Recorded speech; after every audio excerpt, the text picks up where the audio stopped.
Hey everyone, and welcome to another episode of This Week in Crypto Philanthropy. You'll notice I am on my own today. Our illustrious co host Nick is out, so I will be covering for him, but we're super excited to bring you another nonprofit spotlight for the week. And I'm very excited about today's guest. But just as a quick recap, we are in a really interesting place in the crypto markets right now. Bitcoin is back over 100K, so things are exciting once again. No spring doldrums to be found. And we'll definitely get back to our regular cadence with some weekly updates, some news, and the rest of our traditional programming. But it couldn't wait because this week we have a super exciting guest. And I would love to introduce to the show Jennifer Molina from Mental Health America. She has a illustrious career of over 15 years in the nonprofit space. Jennifer, welcome to the show. It's so great to have you. Hi, it's great to be here. Thank you so much for taking the time. We are super keen, and one of the things we do on the show when we bring on some of our partners, some of the nonprofits who are doing all the great work that we want to highlight, especially as it pertains to crypto philanthropy, is we want to give a platform to tell the great stories that come out of these nonprofit outcomes and fundraising activations that you're doing. So maybe you could kick us off. Just tell us a bit about yourself and maybe even let the folks who are listening know how you got into the philanthropy space. I know you have a really long career and have probably seen quite a few things in that experience. Yeah, absolutely. So, funny enough, I actually did not set off to get into philanthropy or nonprofit work. Initially, when I went to college, my goal was I wanted to pursue journalism or psychology. It was one or the other.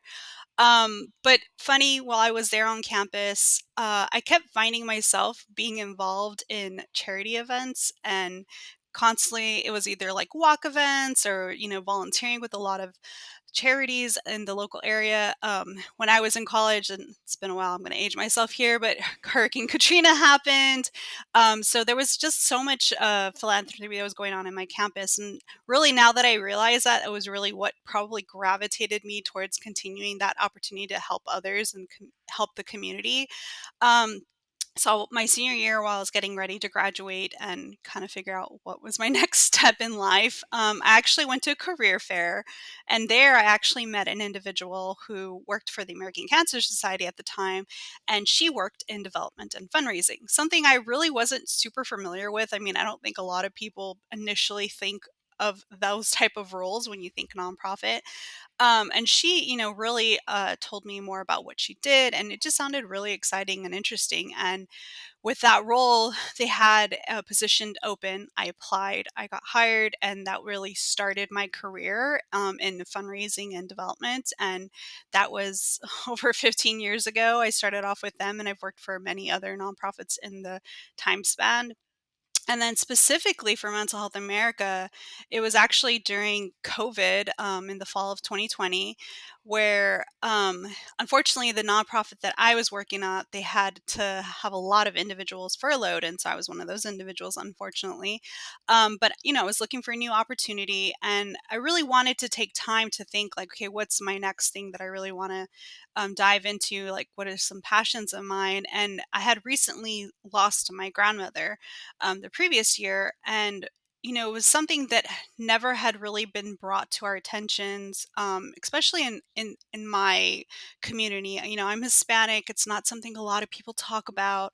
A lot of times Mhm. mental health is very like hid under the rug. Nobody wants to talk about it. But she was actually going through depression at the same time with dealing with other medical issues. And ultimately, I really know that, it played a role in how she spent her last year or so alive. And that really made me want to advocate for mental health and really bring that to the community, bring that to individuals who maybe don't always hear about that.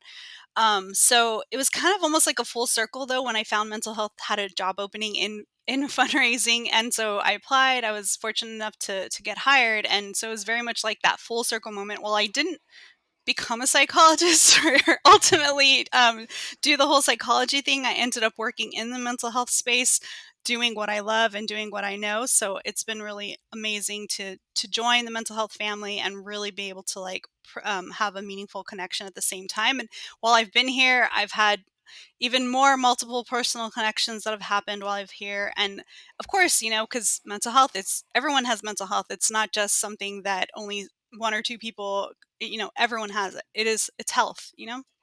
Absolutely. I appreciate you sharing that personal anecdote. It's oftentimes that we meet folks that have some sort of experience in their own life that calls them to action or to service. And I know that you serve as individual giving manager at MHA, and I want to dive a little bit on that as well because, like, we've gotten to know you a bit, but also would love to get to know the organization. Like, how did you find crypto? How did you get creative on that front? Because it's not maybe obvious, like from your story, it might be obvious that you made your way to mental health, but crypto is another extension of this whole process. Like, Absolutely. how did you get there, and could you tell us a bit about that story?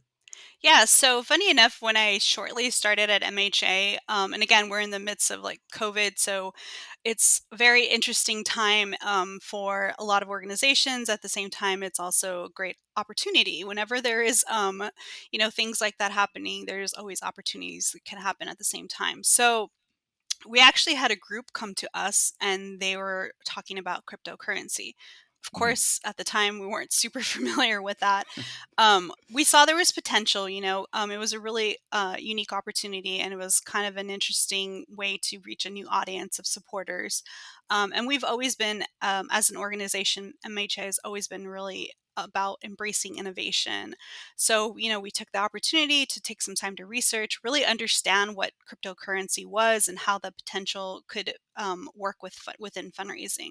So, after doing that, we realized this was going to be a really great, interesting excitement. And the great thing is, our leaders in our at MHA are always all about, again, innovation, finding new ways to bring things to our team.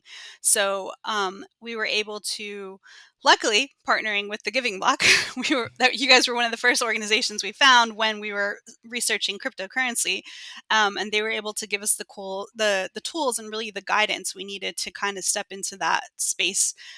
So it was great to learn along with you guys, kind of really get those best practices, and of course help us with the donation processing, because that was probably one of the biggest things that people were very like afraid of with crypto. It's similar to stock but not quite, but it's kind of the same process where it's like, whoa, what do we do with it? Do we hold on to it? What are we supposed to, like, very Right. new to us. So it was exciting because Giving Block walked us through that flawlessly and we were excited about that. And since then, MHA has really been able to do some really exciting collaborations. We've had a couple with specific crypto communities, some tokens.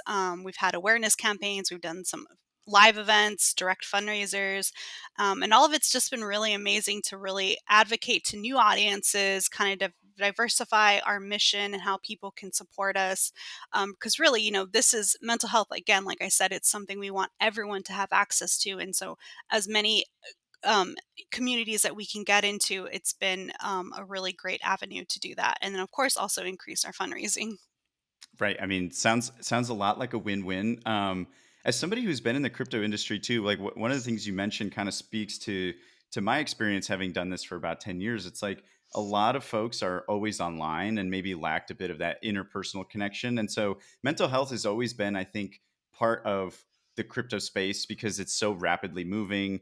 People see folks make and potentially lose lots of money, and it's always something topical for folks participating in it. And it's like, you know, maybe unlike some of the like less obvious like things that might afflict folks in crypto, like I think mental health is one of those that if you were to pull just any random participant from the industry is like definitely something topical and really important to folks because oftentimes you meet people and you don't actually ever meet them in person. You just meet them Absolutely. online, and they might be somewhere across the world, and so you don't have that touch point. But yeah, I was curious as well. Like for folks who are listening that are maybe a little bit later to that journey or just getting started, you mentioned you've found some great success. Is there any insight in having worked with those communities or those tokens, those projects that you might, lend a best practice yourself or any learnings that you had from all that? Because I think a lot of folks might be, you know, in that sort of discovery phase, just looking to get started. But you're here as a success story. Would love to share,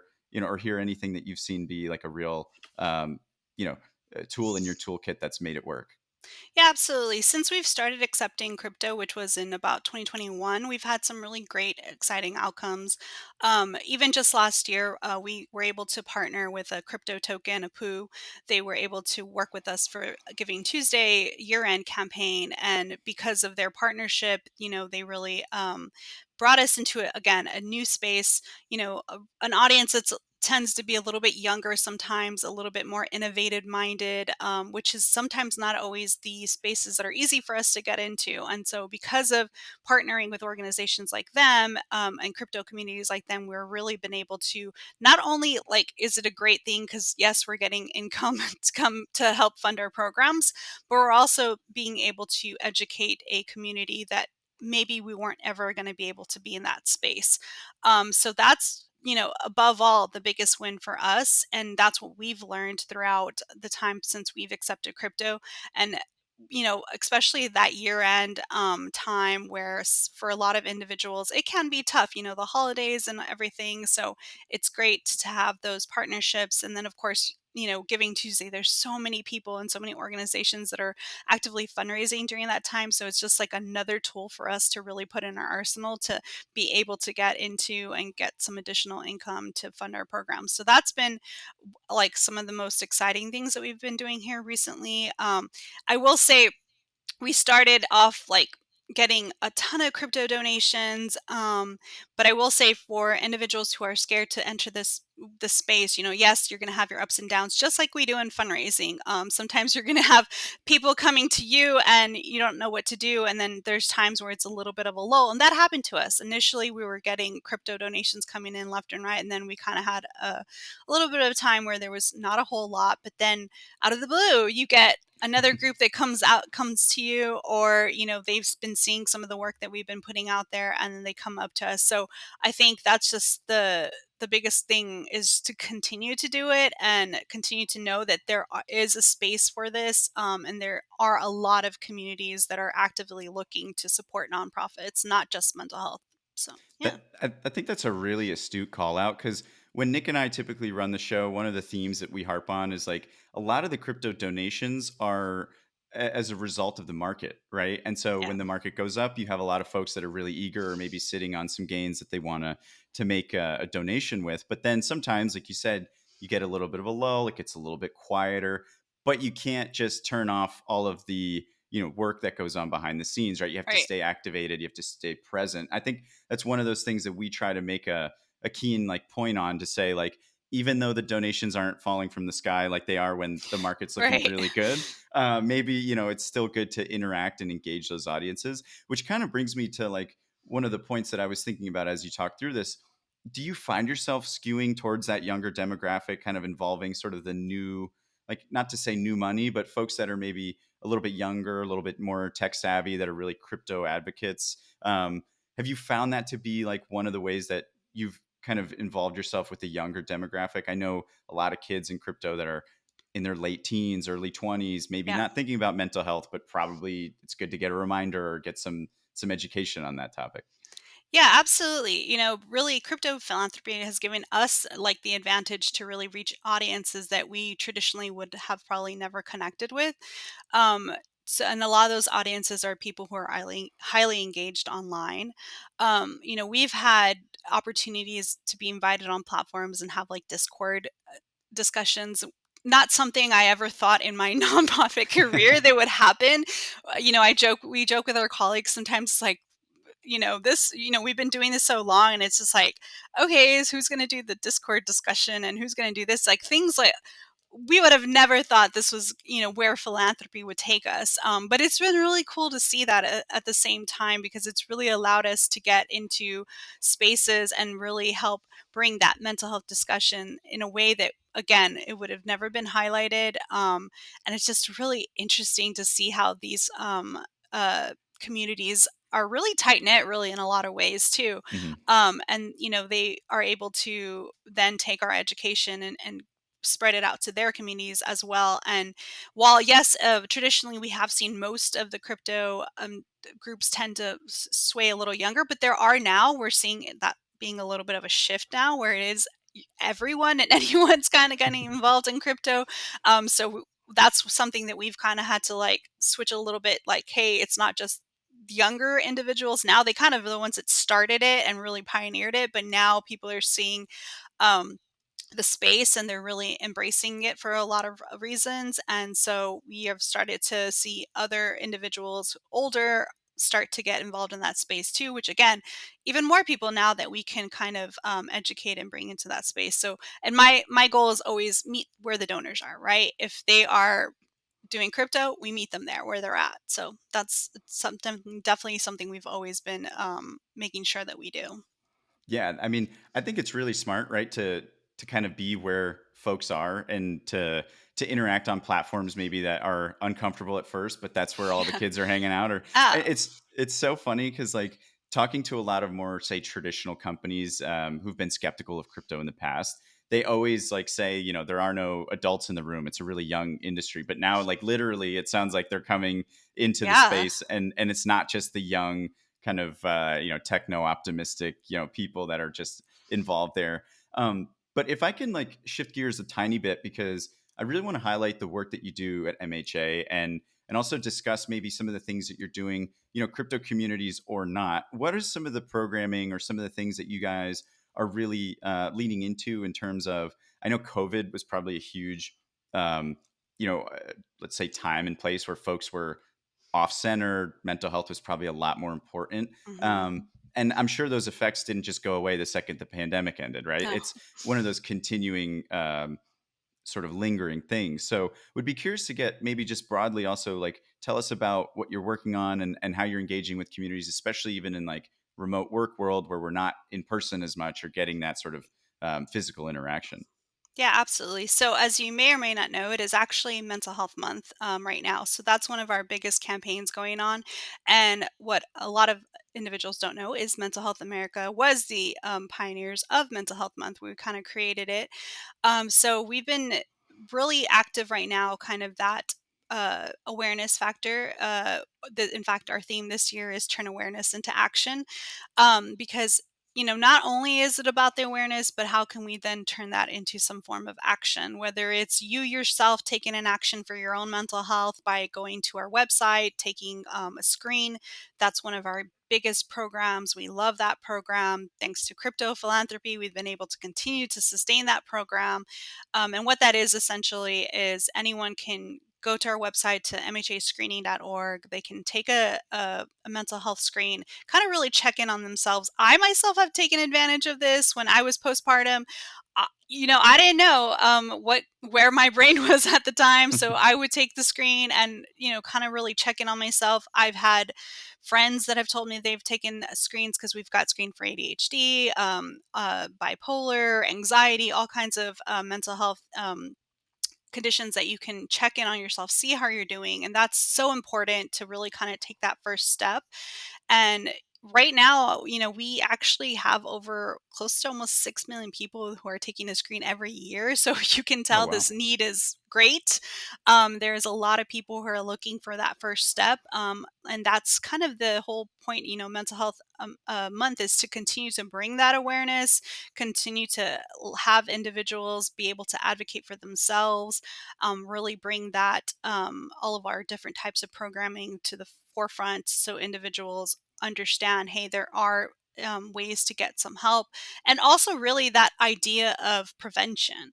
That's one of the biggest things at Mental Health America, that we always work from a prevention idea where we want things to, people to check in on themselves before they hit a point of crisis. And again, I feel like that's been so drilled into me now, so that's exactly what I did while I was going through, like, the postpartum section, time. I was checking in on myself because I don't know, like, I don't wanna find myself all of a sudden at a point of crisis where then it's a lot harder, to kind of get through that journey, but it's still possible, of course, but it's really that first step that we all need to take to really check in on ourselves. So again, that's like one of our big things right now is Mental Health Month, and we've got our amazing action guide. If you go to our website, all kinds of resources on there. It's a really amazing thing. Our program team and our public education team do a lot of time and effort to get this information out there. Um, a lot of schools use it, counselors, community centers, everybody kind of really takes that information and uses it to educate the broader public on things, because a lot of people just don't even know where to start. They know mental health, they've heard it, but it's like, well, what am I supposed to do? I have no idea how to even Yeah. actively engage. And so that's something that, you can go to our website, you can look at our action guide. It actually gives you a lot of tips. And we've actually even have a book called Where to Start. And that book specifically is geared to be a very easy to consume, geared a little bit towards younger audiences sometimes, so they can read it, really understand, how to start their mental health journey. So yeah, that's a little bit of what's going on right now this month. So That's amazing. Honestly, if somebody had asked me even like where to start, I couldn't have said something that probably would have generated an intelligent outcome. So I really appreciate you sharing that. I mean, just personally, I mean, the other thing I was thinking is like you made a really good point, which is like there's no replacement for prevention, right? You do have to kind of check in on yourself and make sure that you're taking care of yourself so that you can take care of others or expand whatever the work is that you're absolutely. doing. Um, and on the topic of you and MHA being pioneers, we love the fact that we can support during Mental Health Month. We encourage all the folks. We'll have links in the show notes to check out the resources that Jennifer's talking about here. Um, One of the things, though, as we kind of shift gears from being pioneers to maybe pioneering the future or thinking ahead, are Yeah. there any fundraising opportunities, or do you think crypto is a part of like the broader vision for MHA, and like how is that shaping outcomes for the future? Maybe it's taking some of those wins that you've seen in the past and replicating them, or maybe you have new ideas. Be keen to understand from your perspective, because I think our audience is like very similarly like, where do we start? Yeah. And hearing from you has definitely been very beneficial. I would love to hear if you have any tips or see any trends going forward. Yeah, so for sure, digital fundraising, which includes crypto, that's going to continue to shape, our future in not only mental health advocacy, but nonprofit fundraising as a whole. I really think tech forward platforms are really now becoming the norm. You're seeing so much of it being integrated in our everyday lives. Even like my mother, who, I would have never thought here she would have been like the person that knows how to get on Facebook and do all these things, but here she is, almost 70 years old, and that's where she's knows how to make a donation on there rather than, sending a check. But I think because of that, and we're really seeing it become more of a norm, we really have to stay adaptable and kind of evolve with donor preferences. um, Traditional methods will always be there. They'll always be important. If we have individuals who, still want to mail us that check, we will take that. And we know that's important. But we also know donors are increasingly moving towards digital options. And whether that be currency, USD currency, or through crypto, we know it's kind of our responsibility to really meet them where they're at. So, crypto, I think, having that digital giving method really is reflecting a shift and allowing us to engage, to really have to bring that broader audience, bring that more diverse audience to us. Um, but I will point out that despite all of this, digital, very one-on-one, and all this that we're talking about, at the heart of fundraising will always continue to be relationships. And that's something Mhm. with mental health. We always want to ensure that our donors understand really they're the ones that make our mission possible. If without them, we cannot do our programs, we cannot do our work. So we always want to understand and make sure that they understand that. And I think crypto brings those two together very well, because I think a lot of crypto communities that we worked with, they are very much about relationships, and they very much understand that relationship and understanding their role as donors. And so we're always, open to that. And I think that's going to continue to happen. We're going to continue to see those innovations. We continue to see more groups come on board, who want to do like streaming or, really out of the box thinking ways to fundraising. And we're open to it because it's just the reality of where we're at right now in life. And I think it's exciting. I myself, I really tend to embrace technology and innovation. I think it's a really fun thing. It's one of those things like you either kind of meet where people are at, or you're gonna unfortunately get left behind. So we don't want that, and we want to make sure that we're up there with everybody. Um, But again, keeping sure that we make sure that relationships are central to what we are doing, everything, because that is the only way we will continue to sustain and continue to get new supporters on. For sure. I mean, I think what you say rings really true, and it's something we've heard from other nonprofit fundraisers and professionals is like, don't ditch your core fundraising methods, right? Right. That's always going to be there, but also adapt to maybe what the new normal is, because technology is moving at a certain pace, and there's going to be a cohort of folks that want to give in new ways, and making sure that you're at least present and available to work with them in that environment is always probably a net benefit to folks. Absolutely.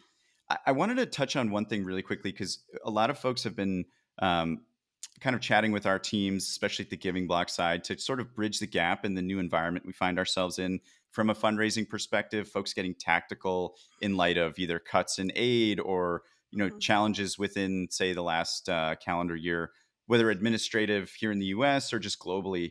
Or is MHA taking any steps to kind of be nimble, be thoughtful and creative to maybe bridge that gap, or even find new sources of donors that are maybe untraditional, unconventional? Would love to hear if you have any tips there.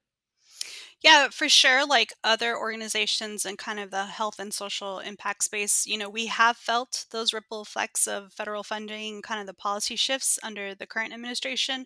And I don't know, but if you know this, but MHA actually has over 140 affiliates that are across the country, kind of doing boots on the ground work, and they kind of, really meet the unique needs of that specific community. So a lot of those groups largely relied on some form of government funding to run our programs and services. So because of that, it's been difficult. And of course, right now, currently, there's a threat to Medicaid funding, sorry, that's kind of threatening some healthcare coverage to a lot of Americans and rural hospitals, specifically, a lot of our community health, some of our mental health centers. So, really, to kind of navigate this environment, we're again committing ourselves to our mission, working to keep our current supporters informed and engaged, let them know what's going on, and continue to ask them for their support, and really trying to find whatever creative ways we can to continue to get people to support us. Again, like this month, we were able to have a matching donation going on, which really helps thrive donations in. We actually even had an artist create some free coloring pages for us because that's like really fun. And a lot of people are really into coloring right now as a way to de stress. So it was like, well, okay, let's take that and use that as like a thank you for donors. And it's been really popular. People are loving the coloring sheets. Of course, we have our Be Seen in Green peer to peer fundraiser, which really brings us into other spaces and allows individuals to kind of take on however they want to fundraise their choice. And I've seen some really creative things, everything from people doing like your traditional, like let's dress down at the office, like the traditional bake sale fundraising, but all the way to larger corporations taking on this fundraiser as well, incorporating mental health wellness fairs with along with their fundraising. We've had people doing percentage of sales. So, I mean, just all kinds of stuff. And we're not saying no to any opportunity that makes sense because, really with kind of the way the things are going, we know mental health is going to continue to be a need. So we have to continue to work towards making sure our programs can get funded. So, really open to any and every type of fundraising that's, a little out of the box. And of course, we are reaching out to our crypto groups to see if they are interested in engaging with us and what other ways. We have a YouTuber who's going to do a stream for us at the end of the month for Mental Health Month. It's like a gaming competition. They're doing the prize in crypto, but it's bringing in donations for us in traditional money or crypto if they want to donate that way. So just like different ways like that, and working with influencers in this space that can really share our mission and share what we're going through to continue to make sure that we are funded and we can continue to provide the programs that we need to. 100%. I think that's one of the more detailed answers we've gotten on that question. So I really appreciate it. It's definitely been a mixed challenge depending on the organization type that we talk to. Um, Absolutely. but it does seem like crypto, at least the crypto audience, is trying and to pull their weight in that regard.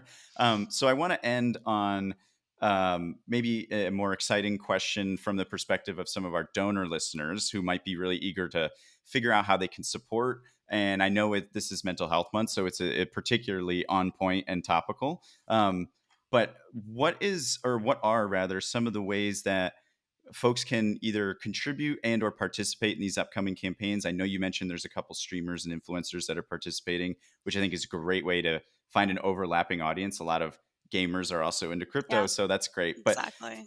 for folks who are thinking about getting involved, let them know, please, like if you have any campaigns running or any ways that you find are best to participate in. We'd love to hear it. Yeah, absolutely. So, of course, right now is Mental Health Month, but from here on out to the rest of the year, we have a lot of different awareness weeks and awareness things that are happening. So, always love when any collaborator out there wants to work with us within that space. So it could be BIPOC Mental Health Month, Men's Mental Health Month, which is coming up in June. We have World Mental Health Month in October. So there's a lot of things out there. Of course, we also have our Mental Health Month. Not month, sorry. There's a lot of months. The mental health conference that'll happen in October, and that's where we have individuals from all over that'll attend our conference in DC. So, if you are interested in hosting a vendor booth there, that is an opportunity we have, or to just attend the conference, that's another opportunity. Or if you're looking at sponsorship for that as well, there are ways to do that as well. We're always open to that. Of course, like I mentioned, we have all of our specific campaigns. If anyone's ever interested in working with us for that specific month or a specific campaign, we're happy to work with you and kind of tailor what would work best.